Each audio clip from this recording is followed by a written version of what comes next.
एक औरत बिल्कुल नंगी नामर्जाद होकर नहाने जा रही होती है और जैसे ही वह टब में लेटकर पानी के नल को चलाती है तभी उसे एक जोरदार करंट का झटका लगता है और वह टब में ही मर जाती है। अब आगे हमें एक साल बाद का सीन दिखाया जाता है जिसमें एक एलिस नाम की लड़की अपने घर आती है। असल में एलिस पोल नाम के शख्स की वाइफ होती है और पोल की पहली वाइफ होती है सैरा, जो मूवी के पहले ही सीन में पानी के टब में करंट लगने की वजह से मर गई थी। मतलब पोल का क्रीम रोल एक साल में ही तड़प उठा, इसलिए उसने दूसरी शादी कर ली और यहाँ हम व्यूअर्स न जाने कब से वर्जिन है। अब एलिस घर में आते ही क्रिस्टियानो रोनाल्डो को चिढ़ाते हुए कोको कोला पीती है, लेकिन तभी वह देखती है कि वहाँ मार्कस आता है। मार्कस सैरा और पोल का बेटा होता है, मतलब कि एलिस का सौतेला बेटा। मार्कस स्कूल की ड्रेस में होता है तो एलिस मार्कस से पूछती है कि तुम स्कूल से इतना जल्दी कैसे आ गए, तुम्हारे पापा ने तो कहा था कि तुम एक हफ्ते बाद आओगे। तो मार्कस कहता है कि स्कूल में चिकन पॉक्स फैल गया है इसलिए सभी को घर भेज दिया गया है। तो एलिस पूछती है कि फिर तुम्हारे पास किराया कहाँ से आया। तो मार्कस कहता है कि वो तो मैंने पापा की ड्रॉर से $1000 ले लिए थे। तो एलिस मार्कस का घर में वेलकम करती है, लेकिन मार्कस मन ही मन सोचता है कि मेरे ही घर में मेरा ही वेलकम। सही बात है भैया, सही बात है। तो कुछ टाइम बाद एलिस मार्कस से पूछती है कि डिनर में क्या खाओगे तुम, बताओ तुम्हारे लिए क्या बनाऊं। तो मार्कस कहता है कि घिया चने की दाल बना लो। तो बातों ही बातों में मार्कस एलिस से पूछता है कि तुम्हारी एज क्या है। तो एलिस बताती है कि 22 साल है। तो मार्कस कहता है कि इसका मतलब जब तुम 35 साल की हो जाओगी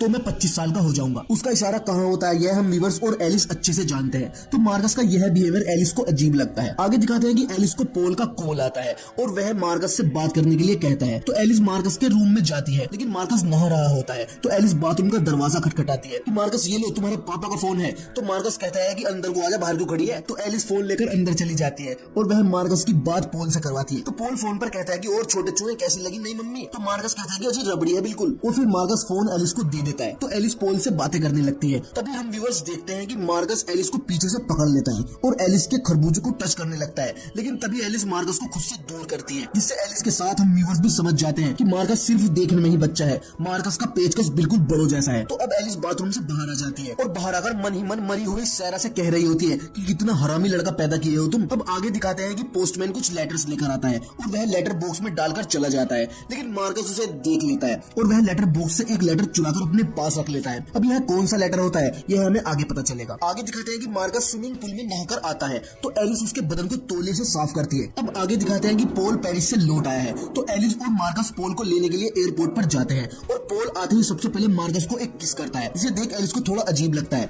कि मेरी चुम्मो नाली, पहले अपने लोंडे की चुम्मो ले रहा। तो पोल फिर एलिस की भी एक चुम्मो लेता है। तब जगह एलिस को थोड़ा सब्र आता है, वह यह नहीं सोचती कि मार्कस बिन माँ का बच्चा है इसलिए ले ली होगी। तो अब यह कार से अपने घर जाने लगते हैं। तो पोल तो पेरिस से प्यासा आया था तो वह कार में ही एलिस के मौत के कुएं पर हाथ फेरने लगता है और मार्कस भी पीछे से देख रहा होता है। हालांकि एलिस ड्राइव कर रही होती है लेकिन वह भी पोल के स्पर्श का आनंद ले रही होती है कि तभी अचानक से कार के सामने एक ट्रक आता है, लेकिन एलिस एक बेहतरीन कट मारकर कार को आगे निकाल लेती है तो एक्सीडेंट होने से बच जाता है। तो यह देख पीछे बैठा मार्कस एक कविता पढ़ता है कि संभोग है दुनिया की ऐसी क्रिया जिसमें नहीं मतलब हार जीत से, पापा के पाप कार में ही शुरू हो गए, फुल बैग भर के लाएंगे शिला जीत से। घर जाते ही पापा एलिस पर टूट पड़ेंगे, खूब पेलेंगे, तोड़ देंगे हड्डी को, कपड़े उतारने में टाइम बर्बाद नहीं करेंगे, यूं ही डाल देंगे साइड करके चड्डी को। और यह कविता सुनने के बाद हम व्यूअर्स तुरंत समझ जाते हैं कि मार्कस जरूर अपने पेचकस के साथ पहले खिलवाड़ कर चुका है। अब यह सब घर पहुंच जाते हैं और घर पहुंचते ही वैसा ही होता है जैसा मार्कस ने अपनी कविता में कहा था। पोल एलिस को लेकर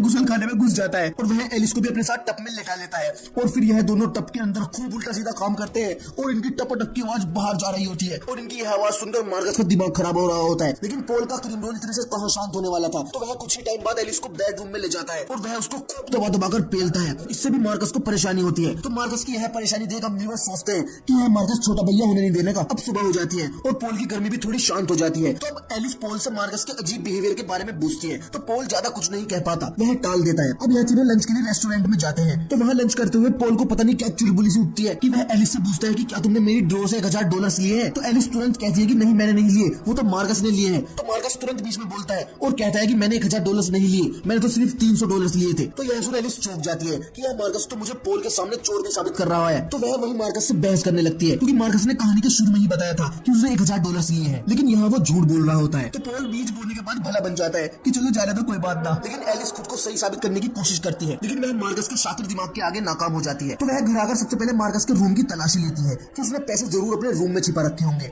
एलिस को मार्कस के रूम में पैसे तो नहीं मिलते, लेकिन उसे एक फटा हुआ लेटर मिलता है जिसे वह जोड़कर पढ़ लेती है। यह वही लेटर होता है जो शुरू में मार्कस ने छिपा लिया था। असल में इस लेटर में लिखा होता है कि मार्कस को स्कूल से निकाला जा रहा है। तो लेटर पढ़ते ही एलिस समझ जाती है कि मार्कस ने इस लेटर को क्यों फाड़ दिया, लेकिन एलिस पॉल से इस बारे में नहीं बताती क्योंकि उसे पता है कि पॉल अभी तो ज्यादा ही बेटा का बाप बन के दिखा रहा। तो अब यह तीनों स्विमिंग पूल में नहा रहे होते हैं और तीनों ही आधे नंगे होते हैं। तो जब एलिस चोली और कच्ची पहनकर लेटी होती है तो मार्कस पॉल से कहता है कि लगता है कि एलिस मुझे पसंद नहीं करती क्योंकि उसने रेस्टोरेंट में मुझ पर चोरी का इल्जाम लगाने की कोशिश की।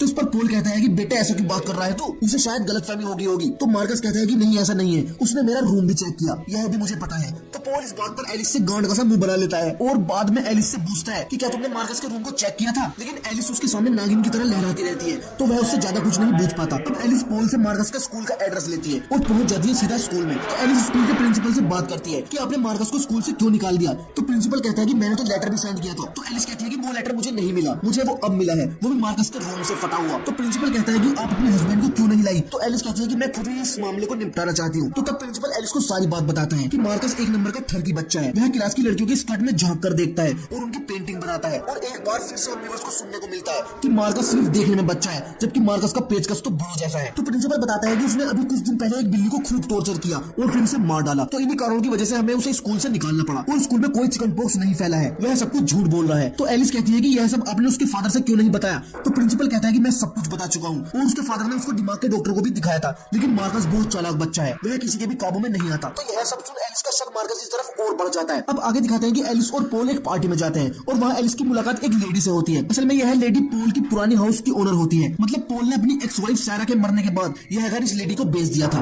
तो यह लेडी एलिस से बताती है कि सैरा मेरी बहुत अच्छी फ्रेंड थी और उसकी मौत इसी घर में इलेक्ट्रिक शॉक लगने की वजह से हो गई थी। तो यह सुन एलिस चौंक जाती है क्योंकि उसको पॉल ने बताया था कि सैरा की मौत तो हार्ट अटैक में डर गया है और यह उसने खुद मुझसे बताया है, लेकिन डॉक्टर एलिस की बात का कोई विश्वास नहीं करती और एलिस को मेंटल हॉस्पिटल में एडमिट कर दिया जाता है। और जब कुछ टाइम बाद एलिस के ठीक हो जाने पर एलिस को हॉस्पिटल से डिस्चार्ज कर दिया जाता है। तो वह हॉस्पिटल से इस हालत में आती है जैसे अल्लू अर्जुन ने पुष्पा मूवी में डांस का स्टेप किया है। तो अब एलिस को लेने के लिए पॉल भी आता है, वो दोनों खुशी खुशी कार में बैठकर चले जाते हैं। अब एलिस मार्कस से मिलती है, लेकिन वह मार्कस और पॉल से कुछ नहीं बोलती क्योंकि वह जानती है कि अगर फिर से मैं मार्कस के बारे में पॉल को कुछ बताऊंगी तो यह फिर से मेंटल हॉस्पिटल में भेज देगा। तो वह मार्कस से भी बड़ी अच्छे से बात करती है और मार्कस भी एलिस को अपने नए कुत्ते से मिलवाता है। तो अब मार्कस और एलिस कुत्ते को लेकर वॉक के लिए जाते हैं और यहाँ मार्कस एलिस से पूछता है कि क्या हुआ, तुम्हारी बात का किसी ने यकीन नहीं किया। तो एलिस कहती है कि हाँ, मैंने हॉस्पिटल में सभी से बोला लेकिन किसी ने मेरी बात का कोई यकीन नहीं किया। तो मार्कस कहता है कि अगर तुम मेंटल हॉस्पिटल में न जाती तो मैं तुम्हें जान से मारने वाला था, लेकिन अब मैं तुम्हें नहीं मारूंगा क्योंकि मुझे तुम्हारी लेनी है। तो एलिस कहती है कि मैं भी अब पॉल से बोर हो चुकी हूँ, वह अब दमदार मुस्टंडर नहीं रहा। तो एलिस मार्कस को एक बेहतरीन वाला किस करती है और फिर यह वॉक के लिए आगे बढ़ जाते हैं। तो तभी एलिस देखती है कि रोड पर एक कार बड़ी ही तेजी के साथ आ रही होती है। तो एलिस तुरंत मार्कस के हाथ से बॉल लेकर